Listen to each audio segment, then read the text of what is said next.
I tried speaking to my school therapist for comfort. I never thought I'd be handcuffed to her bed. After my parents made me eat them out, I was traumatized. I needed someone to talk to. I would do anything to make them stop. I never would have imagined that reaching out to a therapist would make my issues even worse than before. What really hurt me was the lack of compassion on behalf of my parents. I still loved them, so I didn't want to call the police and have them locked up forever. My father was completely bitter and cold-hearted, and my mother lacked all type of emotion. I'm surprised I didn't turn out to be a psychopath considering I was born into a family of them. My only option was my school psychologist. For her own privacy, we will call her Dr. Tanner.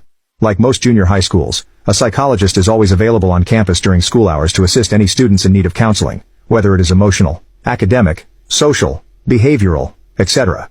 To be honest, I have never seen any students talking with Dr. Tanner. Every day I would walk past her office on my way to the cafeteria and peek through her door's little window. She would always be alone in there, working on some paperwork.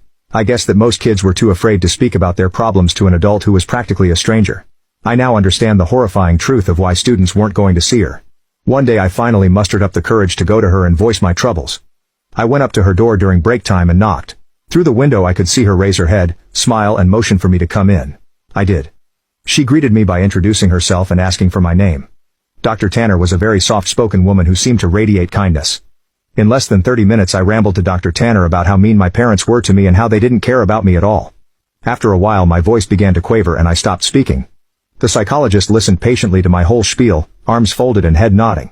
I half expected her to begin talking about how everything I had just said was untrue and that my parents loved me dearly and blah blah blah.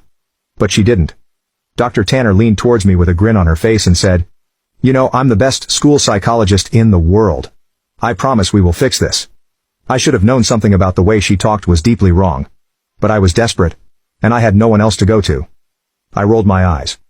"Okay, but how?" I asked. "I have my ways," she replied. "I'm a woman of my word.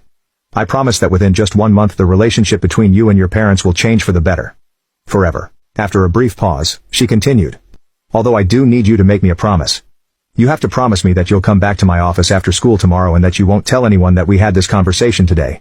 It'll be our little secret." I promised. The following day, I returned to Dr. Tanner after school. It was around 4 p.m. when I entered her office. After a warm welcome she asked me to have a seat in front of her desk once again. Upon sitting down, I watched Dr. Tanner close the blinds of the door's tiny window. "There," she smiled. "Now we have all the privacy we need."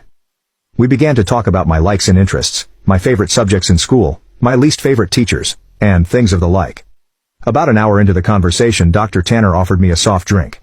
I gladly took the offer, considering my parents never allowed me to drink soda. Dr. Tanner reached over to her mini fridge and fidgeted around, before setting down 2 open cans of soda on the desk. Afterwards we continued to talk about what was going on in my life, but it wasn't long before I passed out from whatever substances Dr. Tanner placed in my drink. It took me a minute or so to adjust my blurred vision upon waking, and when it did, I had no idea what to think.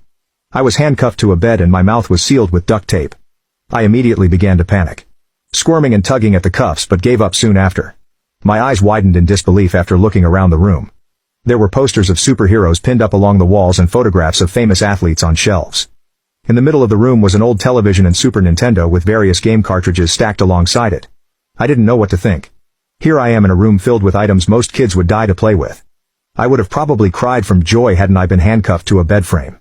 My stomach sank once again as the door opened and Dr. Tanner walked inside. She sat down on the edge of the bed. "Now listen," she said.